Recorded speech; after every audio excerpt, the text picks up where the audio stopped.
Welcome to Rune Soup, a weekly podcast about magic, culture, and the paranormal. My name is Gordon, and I shall be your host.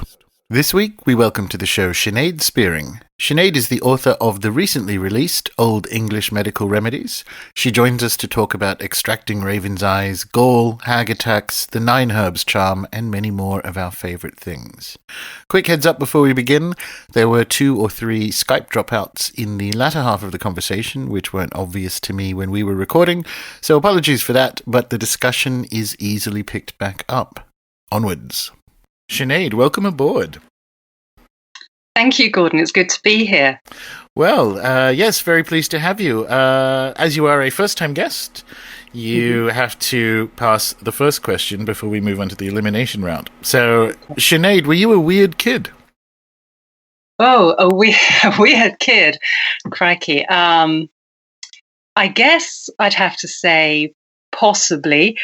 I'm just trying to recall now. I've always been interested in the supernatural, and I guess that came out in a few different ways. I remember, as an example, my friend and I, when we were about 8 years old, we used to put a recording device in abandoned buildings. I say device because it was a cassette player, which will show how old I am. And we would record and leave, go back an hour later, listen to the recording to see if we've got any ghosties on it. So that was when we were about 8 years old. So I suppose not all kids were doing that type of thing. So if that makes me weird, then I guess... I did some ghost hunting with my kids around that, with friends around that age, but never with the same kind of academic rigor of bringing a cassette player. I don't think I had a recording cassette player. No, it was my grandfather's cassette player, I remember. But we ended up leaving it in a building because we once went into this old abandoned mobile home. I think someone had died in it, and we thought, ooh, that's going to be good for leaving the player in. And when we set it to record, there was this almighty bang from somewhere. And we were terrified, and we legged it, and we never went back for the player. And how did you explain that to your grandfather? We didn't. As far as I remember, it just disappeared. Right. So, because you could have technically said, and it might have even been true, that a ghost took it. Like, sorry, grandfather, a ghost took it. Because you go, well, it's one way of describing it. It's weird goings on. Yeah, out of our hands.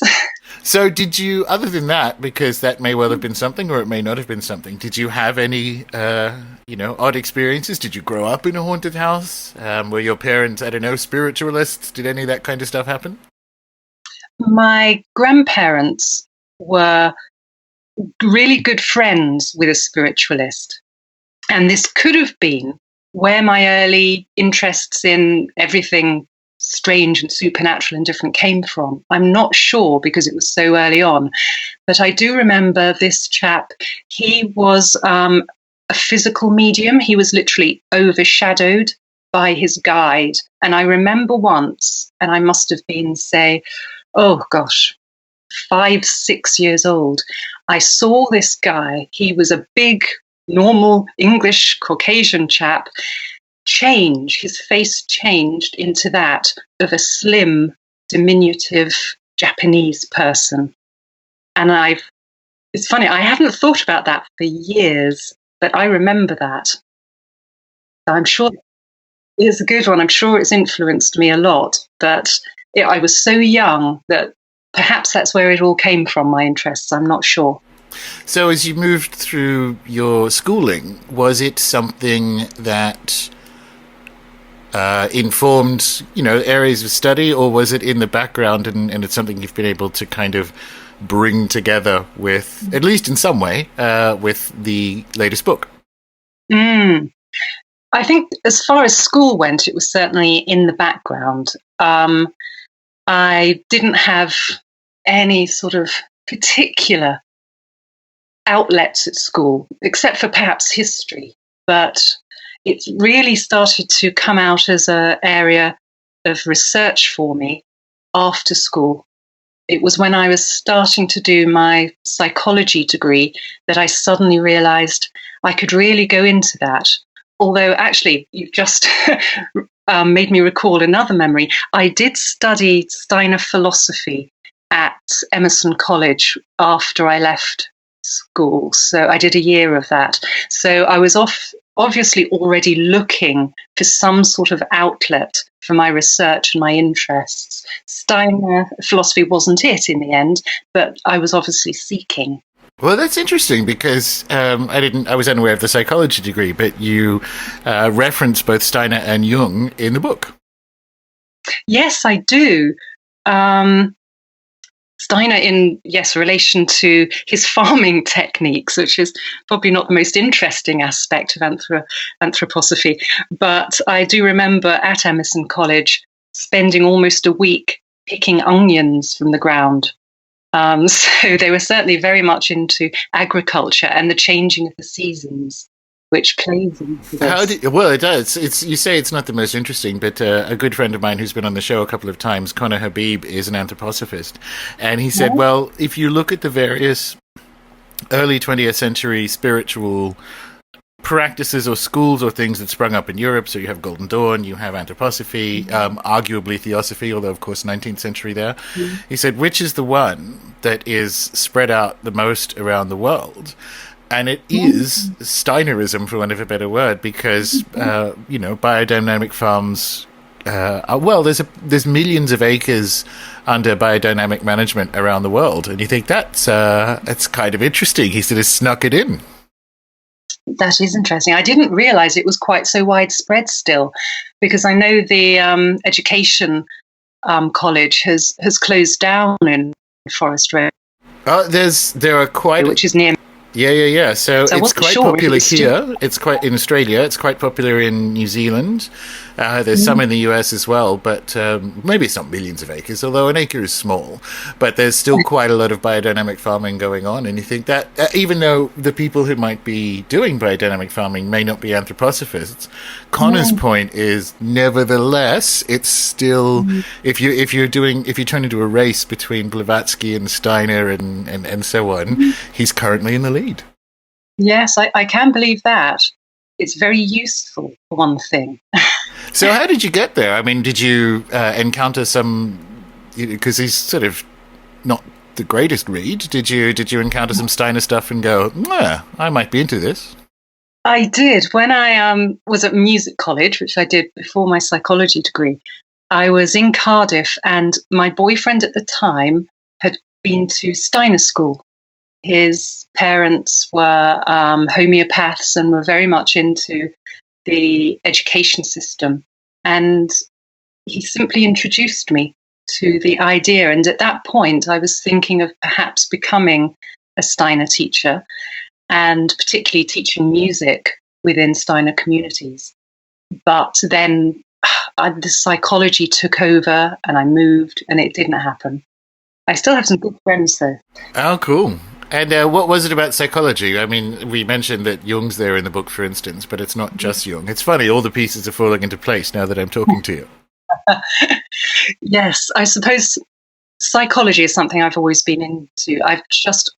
I love looking at what makes people work, and not just people, actually. I'm into engineering. I like to take things apart, look at what's going on deep down, so I can then put them back together again.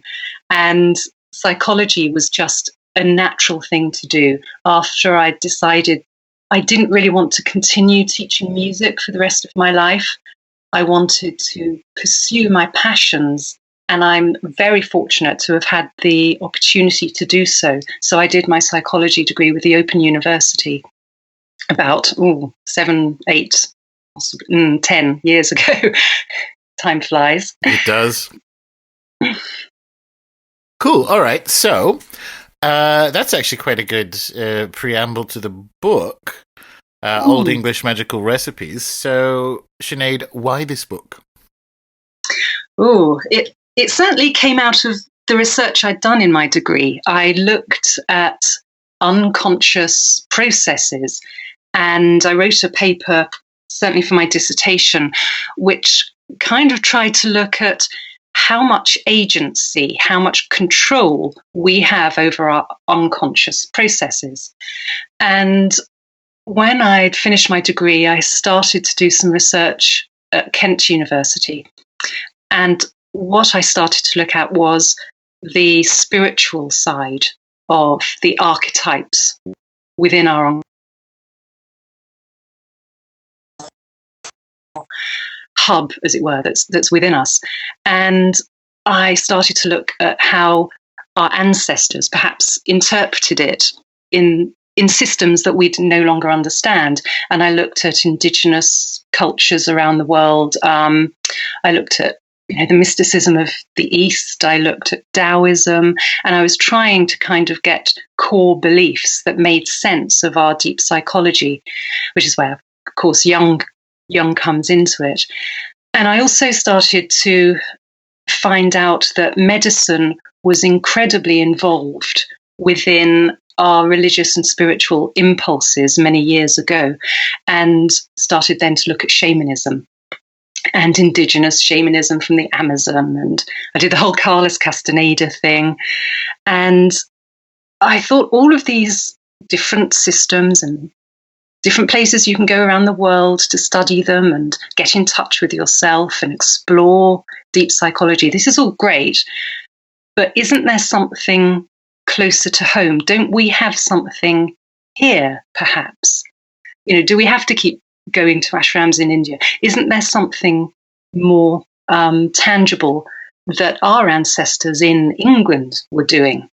And I know we have druidry and certain amount of Celtic magic and things like that, but that struck me as, in a way, quite a elitist religious movement. And I wanted to know what common people were doing religiously, spiritually, medically, hundreds and hundreds of years ago, right here. And that's what led me to start looking at the book and starting to research to see if there was anything. Well, you're definitely speaking our language with that kind of thing. Yes, absolutely. And it's a point very well made that we have only recently, in the last few centuries, sort of split medicine off from a more living worldview. You mentioned agency, so there is much more agency. There was more agency in the more than human world, which includes plant kingdoms and animals and so on, up until a few centuries ago. And then we decided that wasn't real and went along a materialist medicine route. And one of the many things I enjoyed about the book is that exploration of the interactivity between particular operants, I suppose, and the actual plants or ingredients. But before we get to that, let's go with, what is Bold's Leech Book? Bold's Leech Book. Wow. First of all, it's a very bizarre book. It's 3 volumes, and it was written arguably to an extent in the 9th century. Some people place it perhaps a little bit later, but it's generally thought of as around 9th century. And that makes sense to me because Bold I identified as being Alfé the Bald, who was a bishop in Winchester around the time that this leech book was probably compiled. And a leech book it's an Old English word for remedies. So it's a book of remedies, healing remedies. And Bald, why he really put it together, why he commissioned it and had it written, we won't really know.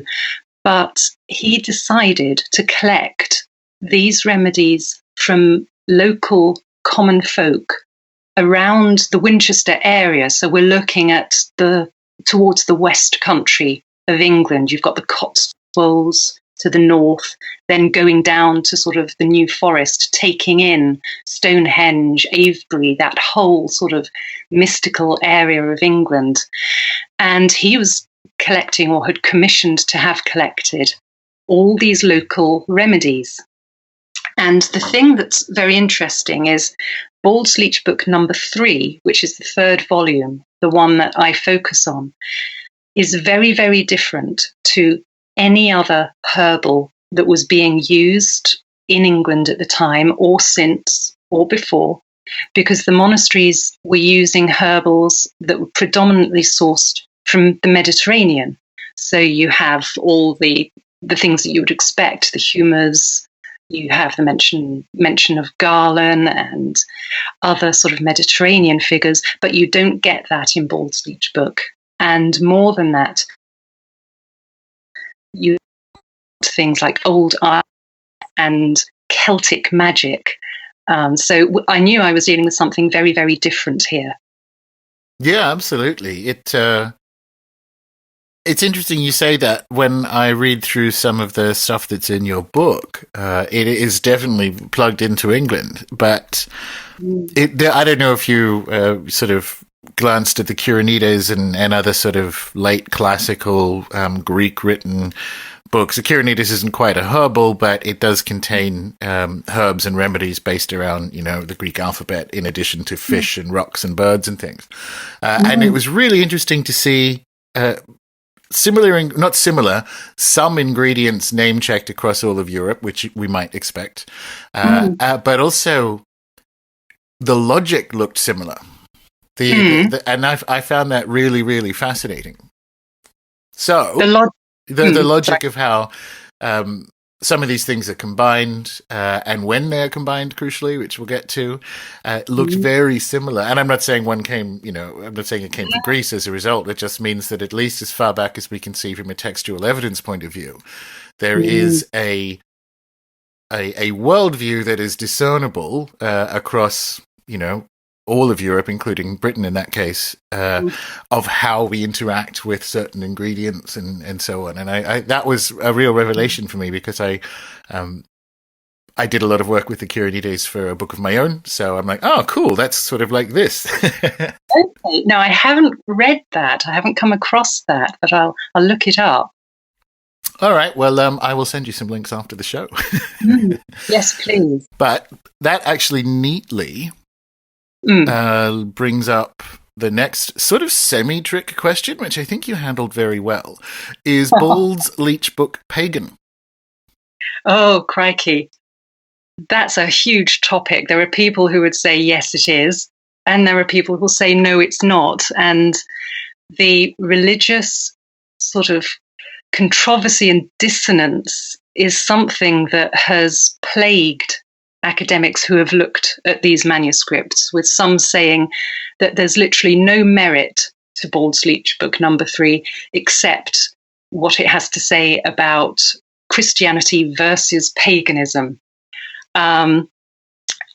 It's definitely, I believe it's definitely sourced from pagan material that has been Christianized, at times quite heavily. But that's not to say that there aren't also some remedies in there that were certainly added in the sort of 9th to 10th centuries. Because one thing I forgot to say was it seems to have been sourced from oral works and another manuscript, which is something I'm working on at the moment, that was perhaps around even as early as the 6th to 7th century. So there could well be Christian things in there, and we certainly have in another book called Lachnunia, which is slightly later but written in the same place. We have a lot more Christian remedies, including the telling of the tale of Christ. But in this herbal book, this is Bald's Leech Book, there are things that just strike you as incredibly pagan. So, for example, one of my favourites, I'm just thinking of a remedy that springs to mind. There's one for a rash, which says to take a green rod, have your patient sit in the middle of the floor, and then cast a circle around him with this rod, saying something like, "Oh, part, you vile part, be gone, beginning and end, be gone." And Christian medicine doesn't really ever include casting a circle around with a rod, which, a green rod, was it like a wand? And there's another remedy at some point which also involves casting circles with swords around plants. This was frowned on by Christianity at that point. So I think we're looking at something quite ancient that certainly delves back into pagan times. And in that area, we'd kind of expect it as well, because that area of the country was the last part of England to fall to Christianity, because it was ruled by the last king, who was King Penda, and his tribe, the Witchy tribe, which was spelt at the time Hwicce, although they dropped the German prefix of the H at one point. They were renowned for continuing pagan beliefs within a Christian country, and they were certainly in charters, land charters and things well into the 8th century. So we would expect this to be predominantly pagan. Yeah, I like how it's handled in the book, because you kind of end up... Here's the thing. You end up in an infinite loop where if you were just looking for textual evidence, the pagan camp and the Christian camp would be like, well, see, it says this, but it also says this, but it also says this. And funnily enough, you need to drop down to the level underneath it and go, well, what does it say about how they're interacting with the world? Even if they're... Because as you say, it appears to have been compiled by a bishop in Winchester, right? Or an abbot or whatever. So there are some points for Christianity, but nevertheless, if you only look at the textual evidence, you're kind of missing the point that everyone... Like, these texts emerged because people in the area were interacting with the more than human world in a way that doesn't look particularly Christian. So you end up going, well, how are we using the word pagan in that sense, right? Yes, definitely. I mean, thinking of the things that are definitely non-Christian, I mean, the creatures, hags, Nightwalkers, and of course there's a mention of Odin and the 9 sisters of Noth, which they sound like druidesses. So, yeah, it's the characters, it's the world view, this other world of supernatural beings that were really real. And, of course, elves. There's a lot of elf magic. They were really, really concerned by elves. And that's not a Christian thing. I mean, although the Christianity, of course, turned it later into devils, we can see the lineage back to elf charms. Well, we had elves and devils running for about 1,200 years at the same time. So, well, actually, let's do an elf question. Tell us about elves and bacteria. Elves and bacteria. Well, it almost seems like our ancestors had some sort of inspirational knowledge about perhaps bacteria, or certainly invasion from the outside. And elven arrows, which they believed were sent from, the other world to attack a person. This, to me, certainly looks like an understanding of bacteria and infection. And of course, how they responded to that was very different to us today. They needed to then exorcise those arrows. And the most elaborate remedy in the book, it's called The Charm for a Sudden Stitch. And it's a huge, dramatic remedy that goes into the telling of the firing of spears and arrows into a person, and how that person needs to be protected and exorcised to get rid of the infection, to get rid of the arrows. And you mentioned in the book something I liked, which is the discovery of bacteria killed the last elf, more or less. Yes.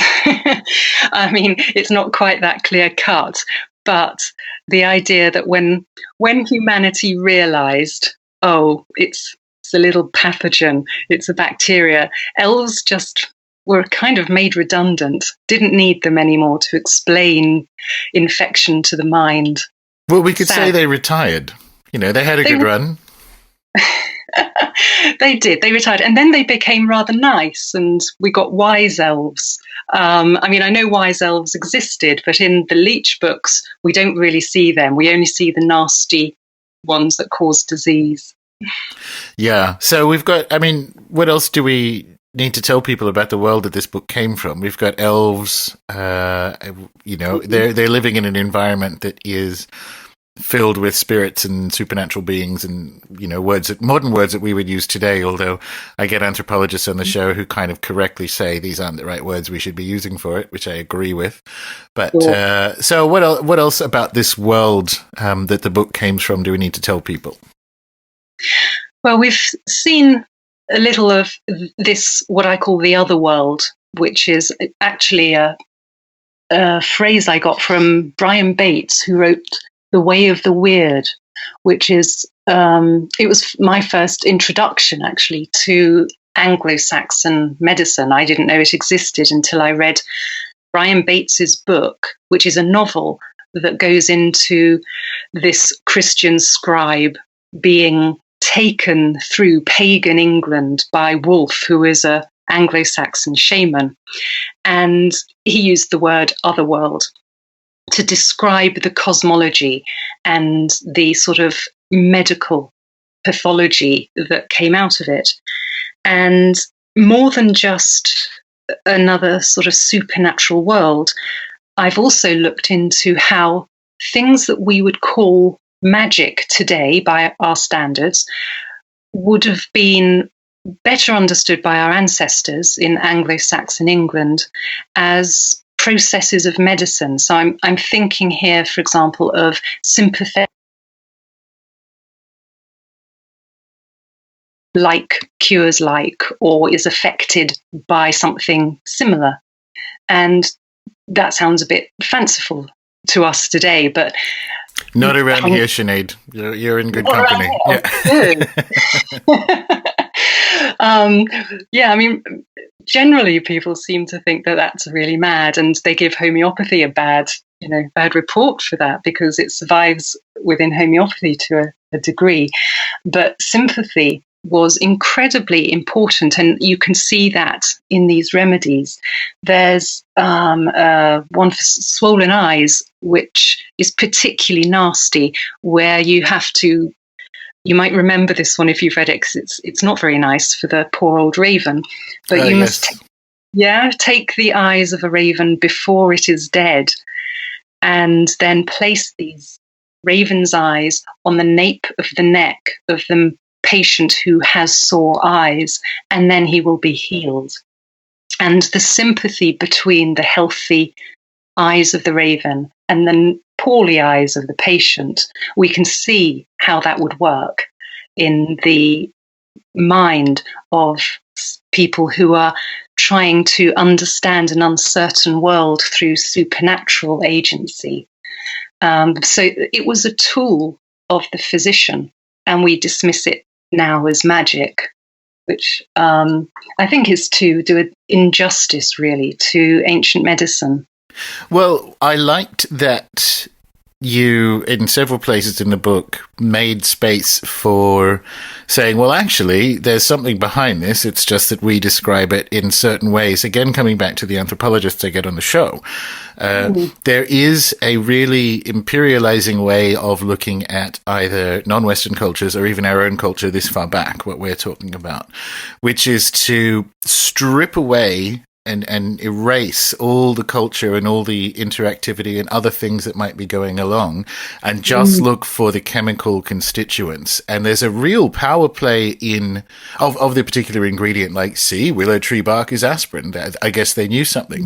The subtext of that is everything else they know is crap.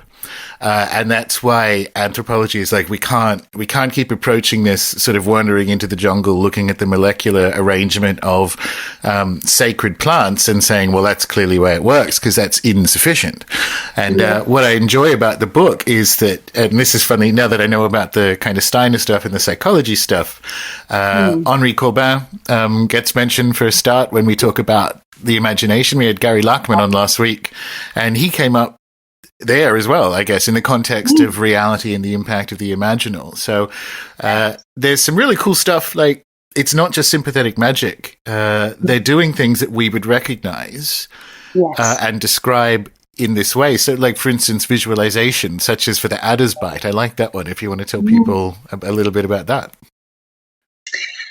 Well, it's the only place where visualization is actually mentioned, which is a shame. But what it shows is, I certainly believe, and looking at the context of the storytelling within the remedies, that visualization would have been used almost all the time. But when that particular remedy for an adder's bite was recorded, that it was deemed necessary at that point to just make mention of that. It could have been made mention of in many of the other remedies, but even record, because they would have been doing it all the time. Exactly. But imagination, the context, the imaginal context is so important. And it's not just important to working out what the remedies are for, because I've also noticed, I don't go into it so much in the book, but the scribes are sometimes hedging their bets at what it is they're really looking at. Because when they come to write it up, you can see how, for example, the charm for a sudden stitch, it's not for a sudden stitch, it's for something else. And so context becomes really, really important in finding out what the remedies are about, and also finding out what they say, because the translation is debatable at times. Some of the words are really, really hard to decipher. Some have ambiguous spellings. And without looking at context and without looking at the world view and things like that, there are so many mistakes that have been made. So part of what I want to do is to go through all of the remedies at some point, and there are hundreds, and try and work out more of a contextual, sort of almost ethnographic feel to them, to work out what was really going on. Yeah, that's a lot of work, but someone has to do it. It's going to be a lot of time in the British Library. Yeah, I remember. So I really like how, I think you're definitely the right person to do that, because we need someone who has an awareness. And I like that hedging the bets thing too. It's almost like there's a cosmic version of broad spectrum antibiotics going on with a lot of it. And again, these are things that we know work. So a previous guest, Lynn McTaggart, has done a lot of work around intentionality, and we have the prayer research of Dr. Elizabeth Targ and so on, which is even when people are unaware that they are being intended for, just to use a kind of neutral term, they still improve or recover faster. So we can squint down and see there is a technology that the last couple of centuries of materialism, or there's a function of the universe, the last couple of centuries of materialism have stripped away as we've gone looking for the anti-inflammatory chemicals inside the particular plant that someone's using. And very often they are there, but it's not enough of this, it's not enough of the story. And the book does a good job of actually, when they are there, going, well, as a matter of fact, there is probably some chemical logic to this. Yes, even sheep stung. Yeah. We wouldn't want to go searching for it, but yes, all the nitrates in sheep stung would have been beneficial. But there's also, I didn't know this, and this was one of the Curanides, well, it's not just there, but anywhere in sort of technical Hermetica, there's a lot of gall and gallbladders used in witchcraft across Europe, going back to Alexandria and before. And I didn't realize, not because I've never looked into it, because gross, but I didn't realize there might actually be a materialist medical impact there as well. There is. And I mean, that's when I was about halfway through writing this book, it caught me by surprise that students at Nottingham University had just kind of out of the blue and by happen chance discovered that one of the remedies from the Leech book cures the superbug MRSA, and that includes bile from a cow. And the interesting thing that they also discovered was it's not just that the allopathic nature of the herbs, for example, I think it's garlic, onion, things that you would know help antibiotic, in an antibiotic way. then put those in wine with the gall from a cow. Yeah, nice. And they did this. They did this at Nottingham University, kind of as a bit of a laugh. And the thing that really made it was within the cure, it then says, let it stand for 9 days. And those little differences, those tiny little things like 9 days, have been dismissed as supernatural nonsense because 9, 3 times 3, the number 3 and the number 9 are used so often. They're used in a kind of supernatural context. And it could have been easy for them to dismiss that. And they've the cure without using days and with using the 9 days. And they said the weirdest thing was you've got to leave it 9 days for it to work. And that presumably changes the microbial assembly so that it can actually fight the other bugs. It must do. And they were looking, 1600 years ago. They knew that. This is the Elves' revenge, Sinead. I think it must be. Yeah. They're coming back. They have a lot to teach us. I really enjoy the sympathy with which you kind of demonstrate these things. And you mentioned timing. And this kind of comes back to the stuff that we would dismiss on our way looking for the active chemicals. There are lots of ritual aspects to, in particular, the herb gathering in these documents. The correct time of day, the correct day, sunset, and so on. Like, talk us through some of these and what that worldview looks like. Yes, they mention there are so many different directives for collecting herbs at certain times of day and only collecting them when facing east and then purifying them in water and then not looking back to the water. There are so many directives in that sense. And I think one of the most interesting ones is there's a charm that goes over a period of time, 9 days, and then another 9 days, and then another 9 days. And you need to drink the cocktail, the potion, just before sun rises. And you start to see that what they're trying to do is use the boundary from the movement from light to dark and the movement from winter into spring and the changing of the seasons. And increasingly, I started to realize that they're looking at boundaries, the in-between places, which of course plays into their whole cosmology of this other world, this liminal place where magic can happen, where people can heal. And the timing seems to have an awful lot to do with these types of changes and these moments and these spaces.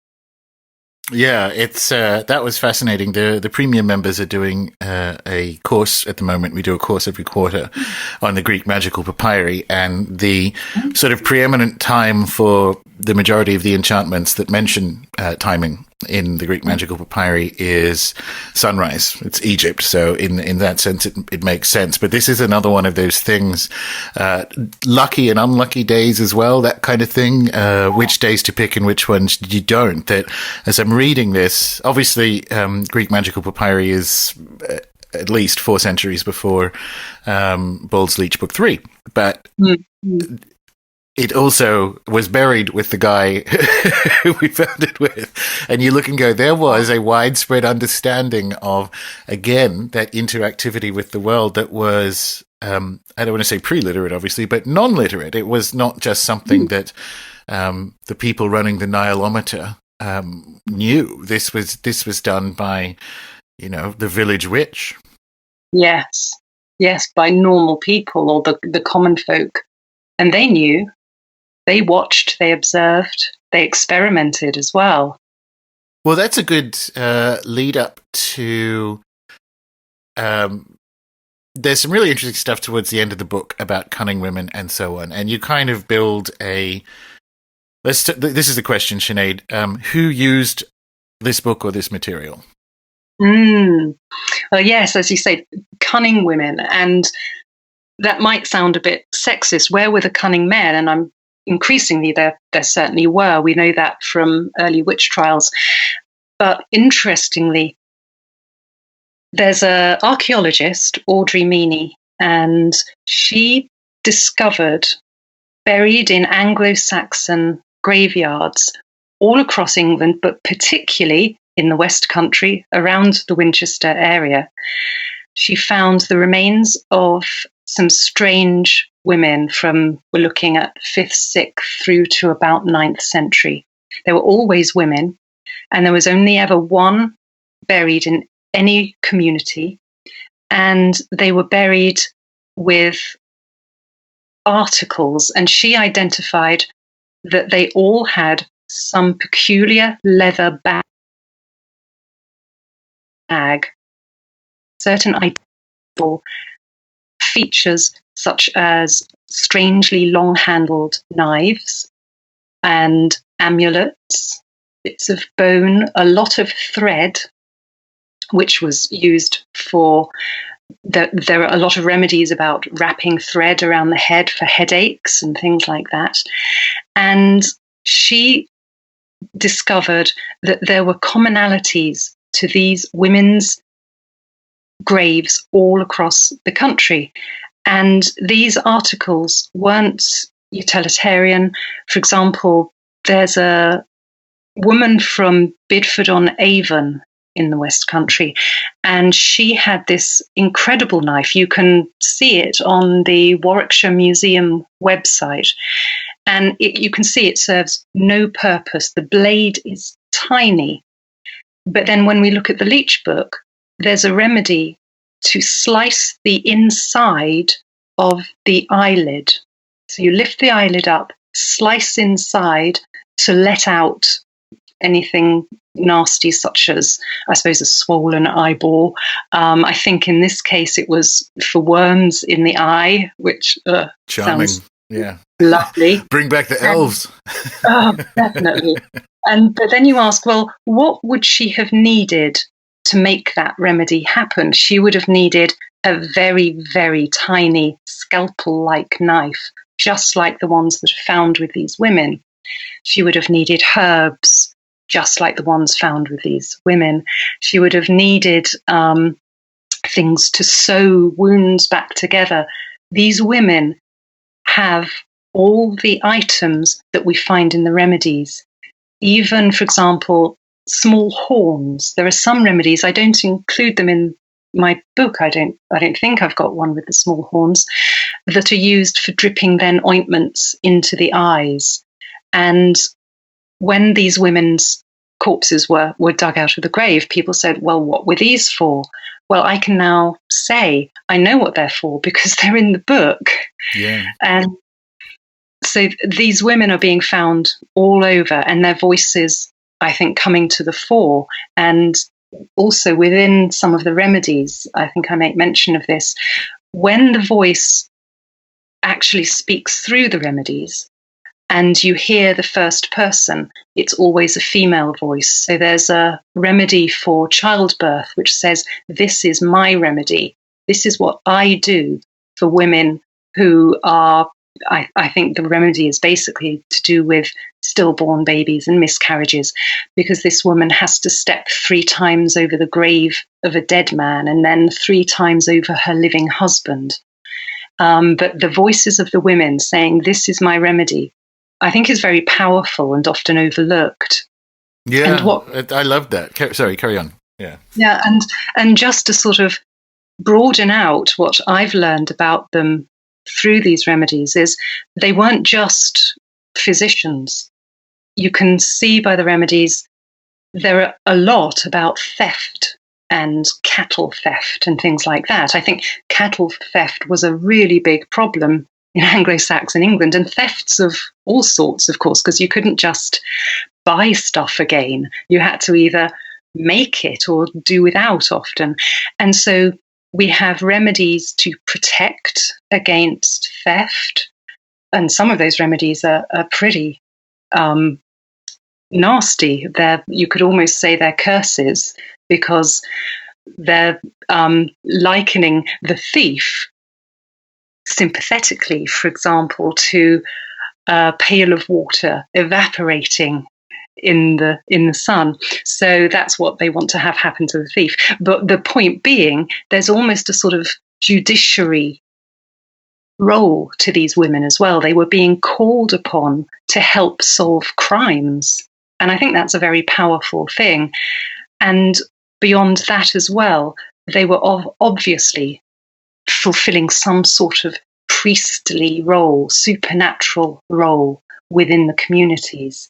And I think those three things, physicians, priestesses, judiciary influence, made them certainly very well respected, but also quite feared as well.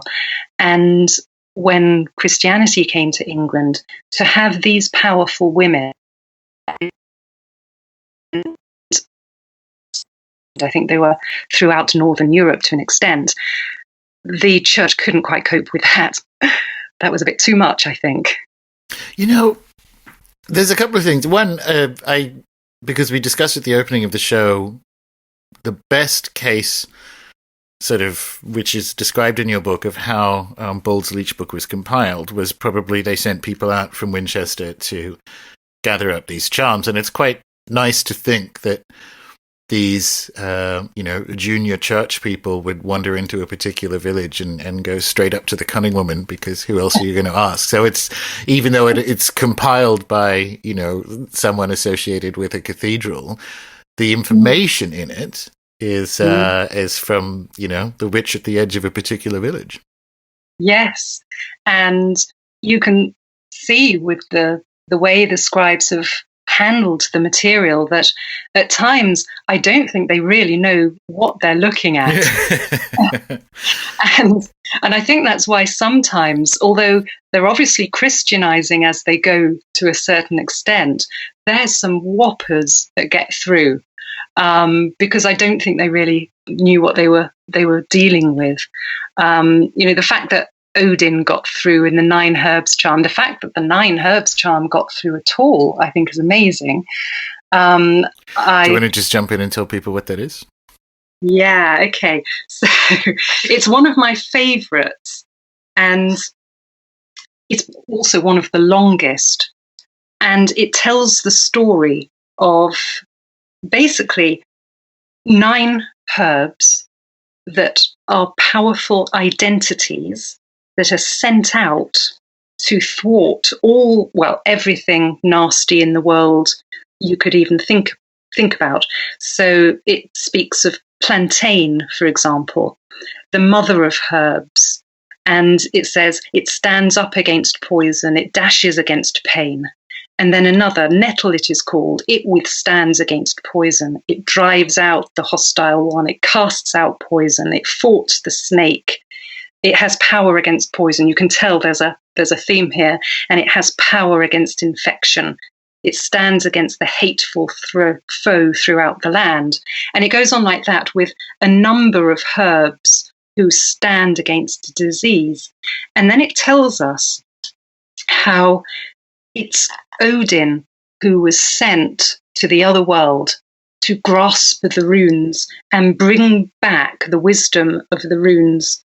And these herbs are allied to the runes and to 9 evil spirits that will then be conquered within the world. And it's a little bit garbled at times, and I've discovered a few inconsistencies in translation, but I think, and I'm not alone, Brian Bates, who I mentioned earlier, thinks too, that this could be a slightly garbled, very, very old initiation rite. Speculative, and it would be lovely to think so, but I do think that there's enough there when they speak about Odin's initiation that we could be hearing the story of Odin because we're actually dealing with an initiation within that remedy. So the initiation is associated with the remedy, is the hypothesis, because my first thought was it was kind of similar to Aboriginal songlines, which is you contain the information. It sounds odd to us, but you kind of contain the medical information about which herb is what into effectively a song, so that you can have that pre-literate way of, or non-literate, not pre-literate, non-literate way of actually passing the information along or around without getting any signal lost and people forgetting that plantain was one of them. It's a really interesting way of thinking about it, because if it is an initiation, the other option potentially is kind of like an Eleusinian mystery situation where you're taken along to look at herb number 1, herb number 2, herb number 3, and so you're kind of, that might be, it's a fascinating charm, the 9 herbs charm, isn't it? As you say, it is surprising that they let these things through, but this is kind of where I was going with it. A couple of things. The idea of the devil, or Satan in particular, rather, as the kind of eternal and very dangerous adversary of the church is still 5 centuries off by the time, well, 3 centuries off by the time this was compiled. But the other thing is, I'm reading it. So we did History of the Grimoires last year, and the story of them is, well, the TLDR story of them is, it kind of goes Egypt, particularly Alexandria, Byzantium, Italy, up into Europe, and that's sort of the early, and then the Latin period, and then what's called the vernacular period is when they start to move into German and English and so on. Now, when you get to the English grimoires, there's a lot of stuff about stepping over graves. There's a lot of stuff that looks like this, and obsessions with cattle and finding or catching thieves and so on, which was certainly there in the European and earliest grimoires, but not with the same abundance and not associated with fairies and elves as much as when you hit the English grimoires. Now, that's highly interesting, because it does suggest, again, we sort of have this 1,000-year gap with very not a lot in the way of documents. But then when we get the English grimoires, you go, well, isn't it interesting that it sounds like the stuff that was gathered up from the Cunning women in the West Country in the 8th and 9th century? How interesting. Yes. Yes, and to draw on the idea of elves, and we haven't touched on Nightwalkers as well. I have like 3 questions left, and one of them is, what's a Nightwalker? So lay it on us. Nightwalkers, yes. I mean, there's a wonderful Nightwalker remedy, and it's the one that really kind of piqued my interest. I'm just going to find it here in my book. And it's the one that kind of made me start to think there's something going on here that's a little bit interesting. And it says, to work a salve for elf kind and nightwalkers and the people who have sex with the devil, take, and then there's a huge list of herbs, many, many herbs, including hedgereeve, garlic, fennel, whortleberry, lupin, and then set them under an altar, sing 9 masses over it, boil in butter, sheep's grease, add holy water, throw it into running water, and if any evil should befall you, or an elf or a nightwalker, smear your face with it, put it in the eyes, and where your body may be sore, and smoke him. So I found that quite fascinating, but I thought, what's a nightwalker? And they only really appear from my research in these manuscripts. There's a possible appearance in Beowulf as a shadow walker, but Nightwalker is only mentioned here unless someone finds them somewhere else, which would be wonderful. I'd love to find them somewhere else. And I've looked into what other people have said, and I know Peter Dendel looked at devil remedies and elf remedies and thought that they were for epilepsy, and I think that there's a very good chance that they were because of the ingredients. And there's been a tentative desire to add nightwalkers into devil remedies for epilepsy. But I noticed something different. I noticed that nightwalker remedies are not taken internally. They are always salves to be applied, often to the orifices of the face, and particularly the eyes. And of course, the eyes are symbolically really important. And I started to look at, I guess, the sort of the character of the remedies and what other creatures were included. And in that remedy, we have people who have sex with the devil and elves. And there's a real sort of dark, somnambulant feel to it, because we're looking at possibly succubi. We're looking at creatures who terrorize people at night and seem to have some sort of sucking of energy. And most of these salves are to be applied to the face protectively, to protect against something that might be coming for you. And so I think that Nightwalkers, although it's been postulated by other researchers, I think it's more likely to be due to night terrors. So when people, I don't know if you've ever had the experience. I used to get hag attacks as a kid, so I know all about it. The paralysis, the fear, absolutely. And those, whatever that is, I'm satisfied with the neurological explanation of different parts of the brain waking up at different times, and hence you can't move the body. That's all good, but that was something in the room that's a necessary but insufficient description of what used to happen to me as a kid, for sure. Oh yes, it's only happened to me once when there was something in the room. Yes. It's terrifying, and we now know what it is. And Nick, the psychiatrist who I had sort of look into this as well, explained it all to me, and it makes perfect sense. But gosh, 1500 or so and further back, it must have been utterly terrifying, and they would have wanted to somehow bring some sort of agency into this terrible situation. And the Nightwalker fulfills it beautifully. And I think with hag attacks, and I tentatively start to go into how hags and Nightwalkers might have emerged from a common type of archetype. But people see hags. I don't know if you saw hags. No, mine was. Yeah. I mean, I would keep my eyes closed because I was a kid, but I was very aware of what it was. And it was that, yeah. Gosh. I mean, I didn't see anything in my brief time of night terrors, but I find that the thing that doesn't fit. Why should people see hags? And I think there's more to that's the sort of smoking gun that there is. I don't know what it is, but there is a component to the phenomenon that is external to humans, because you have that. Why would it be that, and why would it be that everywhere? Yes. Because they're in the Philippines, they're in Indonesian folklore. It's not,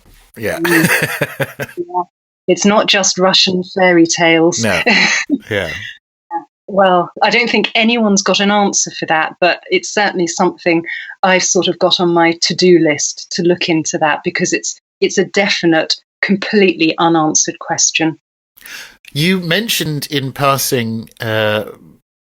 let's do this, because this is a good example of having just sort of crapped on the idea of saying strip away all the culture and look for the active ingredients. What's the most common prescription for devil sickness, and why is that telling? So you just broke up on that last word. Oh, sorry. So what's the most common prescription for devil sickness, and why is that potentially significant from a kind of chemical perspective? Devil sickness. Yes. Devil sickness has one herb that comes up all the time.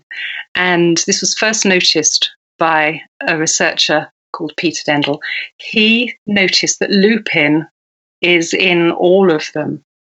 And so I looked at this and it's like, yes, it is there.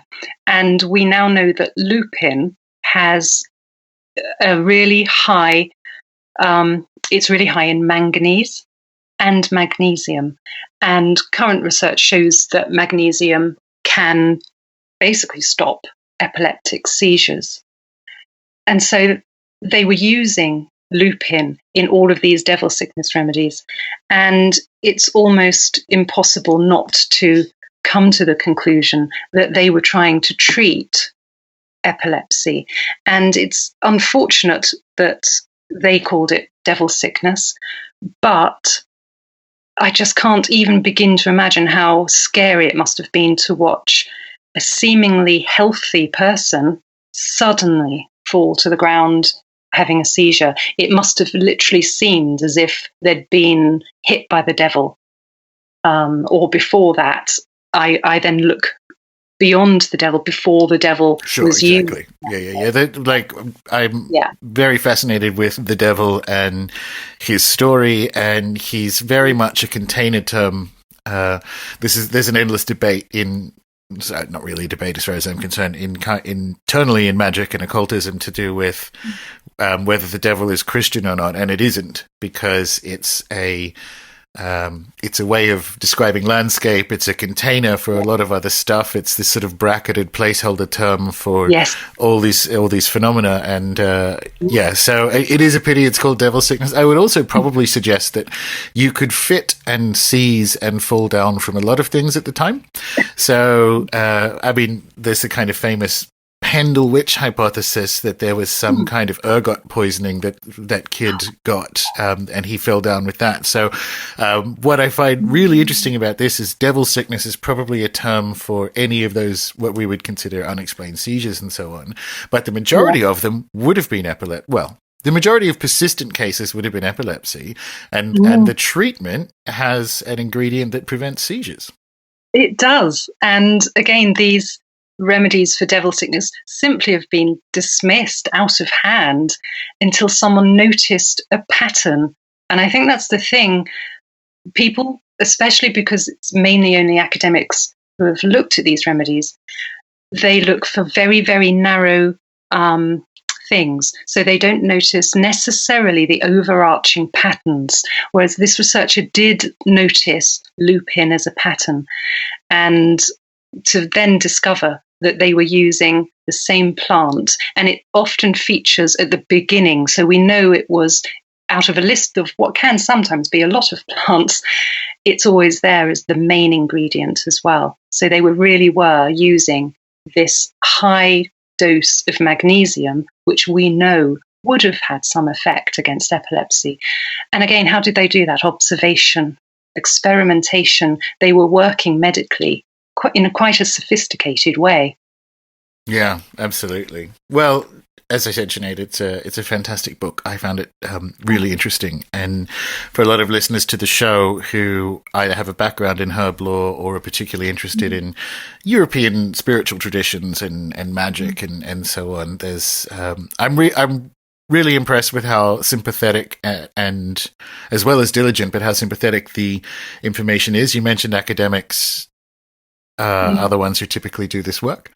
And I'm glad that you are sort of part of that research world, and I would say in the vanguard. It's happening in a few different disciplines as well, of people who are kind of realizing the worldview that they bring to the material influences what they get back out of it. So congratulations. Thank you. All right. Is there anything else we want to tell people before I let you go about the book? Anything else you want people to know?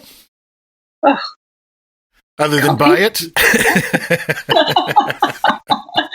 Other than the obvious one. I can't think of anything offhand. I think you've really covered it very well and brought it alive. So thank you. Yeah, you're very welcome. And for people who do want to know more, of course, links to where they can get the book will be in the show notes.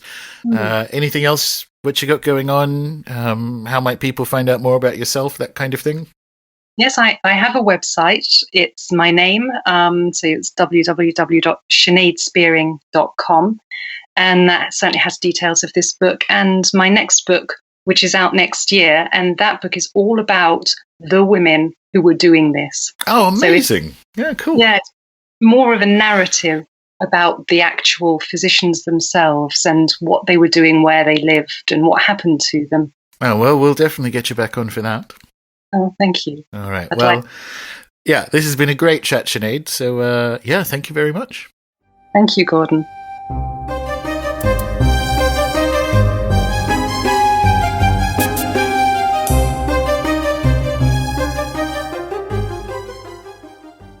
Well, that was a good one. Not only was it fascinating to hear just how long certain notions persisted into the quote-unquote Christian era, but it was personally enthralling to hear of galls and remedies we find in Cunning Man and Woman documents more than 1,000 years later, with little or no mutation across time. If you're keen to know more, check out the show notes for links to Sinead's book as well as her website, and if you're keen to know more on a weekly basis, be sure to subscribe to the show in your favourite podcatcher or on YouTube. Let me know your thoughts at runesoup.com and the RuneSoup Facebook page, and find me inevitably on Twitter, where I am Gordon, Gordon_White, WHITE. Until next time.